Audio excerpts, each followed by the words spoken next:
Third grade, I am back in our reading packet and I am looking at side 130 and I'm going to do this side with you. So if you could pause the video, if you don't have this page out, get out your reading packet and open up to object pronouns 130. We're going to do this page together. Then I'm going to ask you to do your spelling side all by yourself and leave it in your packet. Then we'll go on and do one more page together. So you really only have to do this one on your own today. You just have to kind of follow along here and we'll try to keep it short but teach the concept. So yesterday we talked about subject pronouns. Those are words that would appear in the subject of the sentence toward the beginning that tell us who or what the sentence is about. Words like I, we, they, words that we can use in place of people's names or the thing that the sentence happens to be about, like it.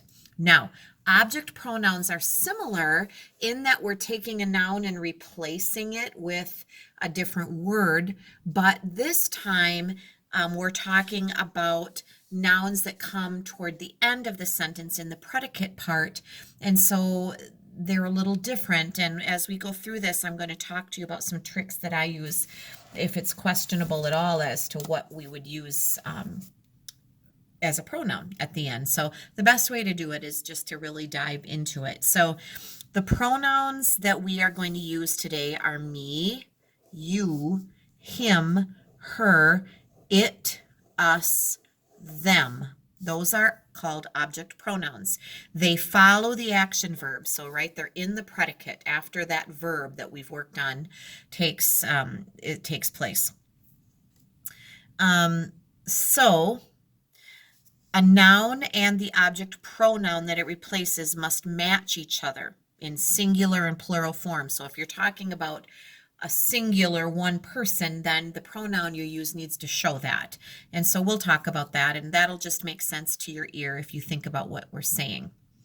So let's look at some examples here. Nikola Tesla helped invent radio. Notice they've underlined radio. Radio is a noun. It's in the predicate. Here's the verb, subject predicate. It's here over here at the end.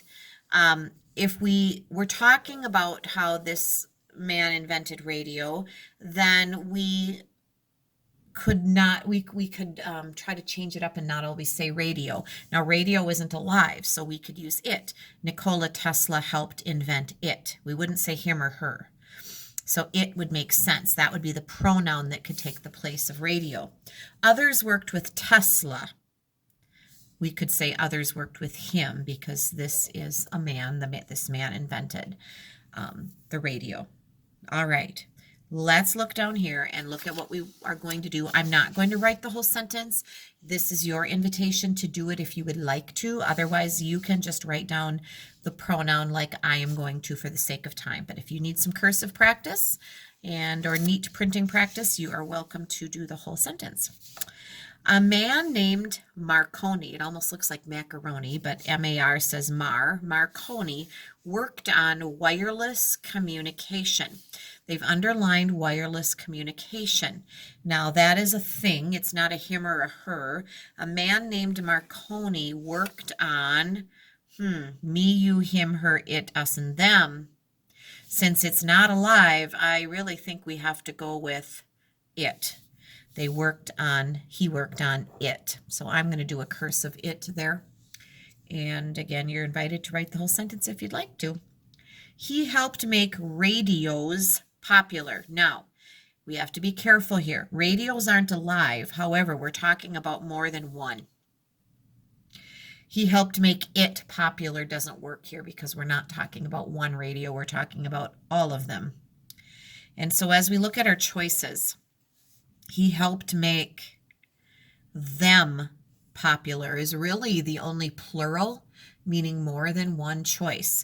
He helped make them popular is the pronoun that we have to go with there because we need it to be plural. Even though we're not talking about people, a them could refer to an object that is plural. Marconi married Beatrice O'Brien. Oh, I wonder if she's related to Trevor. Marconi married Beatrice O'Brien in 1905. So this is a man. He marries this woman. What are we going to call this woman? He married, what do you think? It's not going to be him, not going to be us. How about her? Marconi married her. And we always want to read the whole thing and make sure it makes sense. Marconi married her in 1905. Sounds right to our ears. And I will always come back to that rule of listening to your ear carefully. And if your ears, when you hear it spoken, say that that sounds right, there's a very good chance that you are correct. There are a few times where the ear makes it tricky, but usually you can tell. Other people said they had invented the system.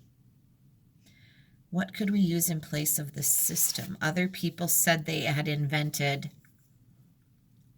it, probably, right? Other people said they had invented it.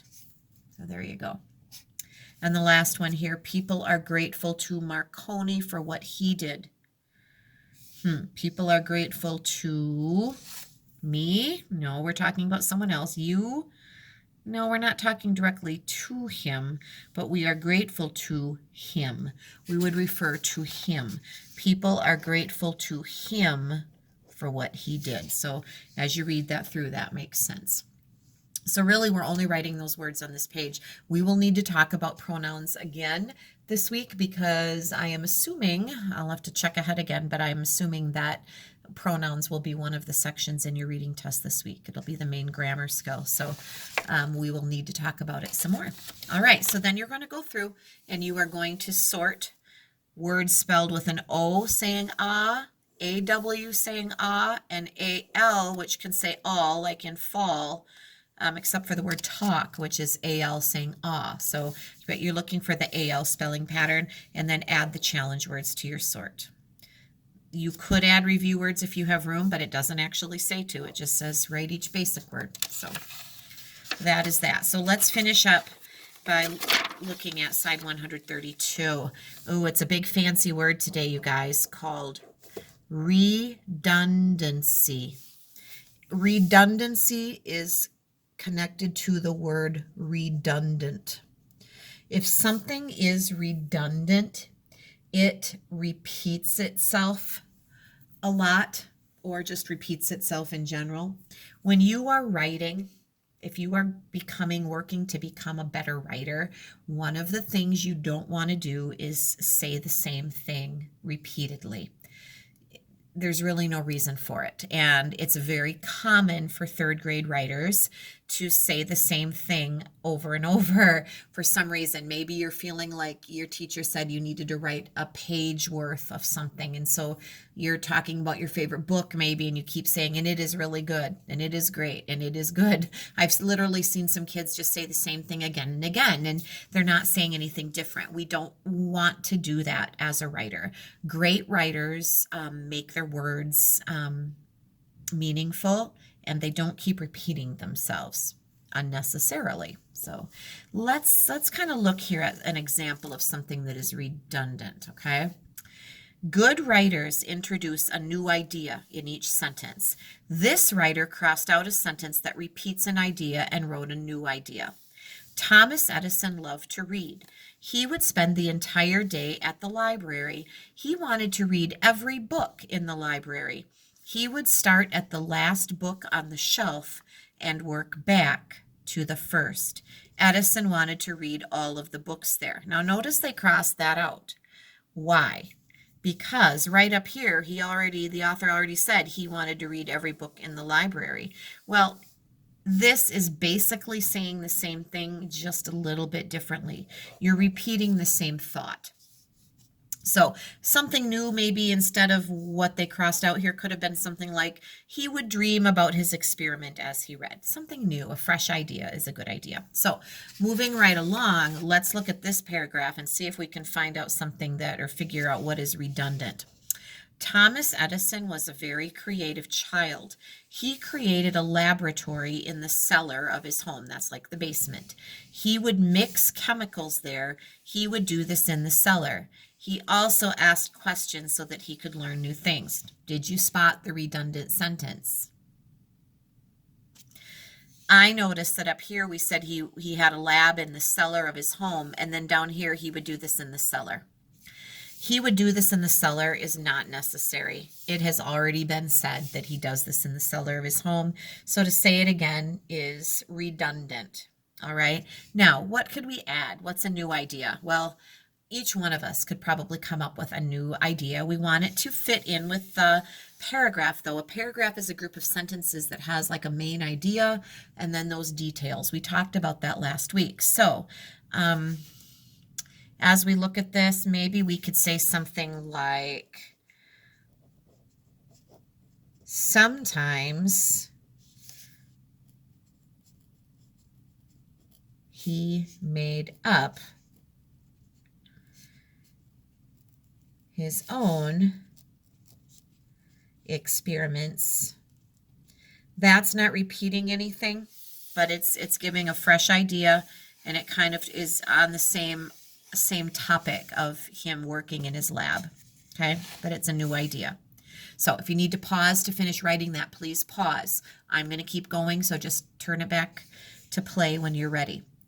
Number 2, Edison's mother was important in his life. She educated him at home. She taught him very well there. She also encouraged him to learn for himself.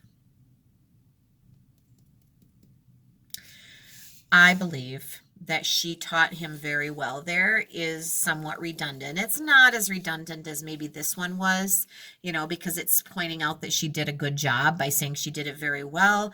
But we already did say she was important and she educated him, so we don't probably need to say that. She also encouraged him to learn for himself. I'm thinking of his mother and what we learned about her in this story, and the fact that as time went on, she continued to give him advice when he was older too. So I'm going to add something like this. When he was older, she gave him advice.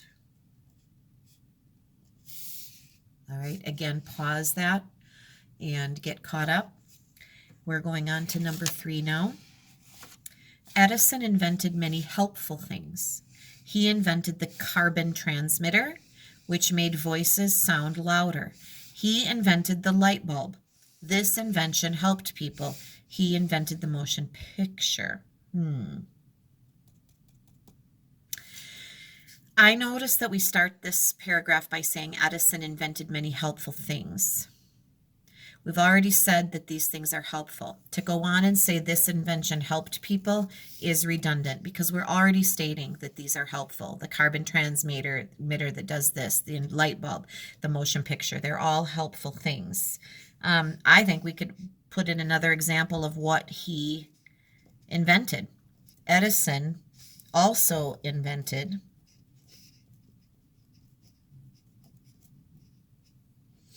the phonograph.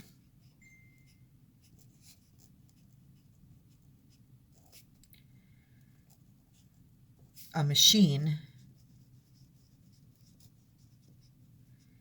that talked.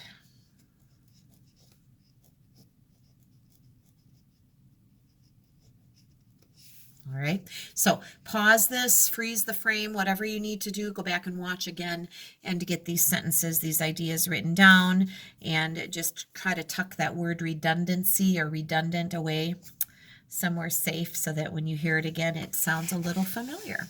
All right, so okie doke. Let's stop the video. Thanks for tuning in.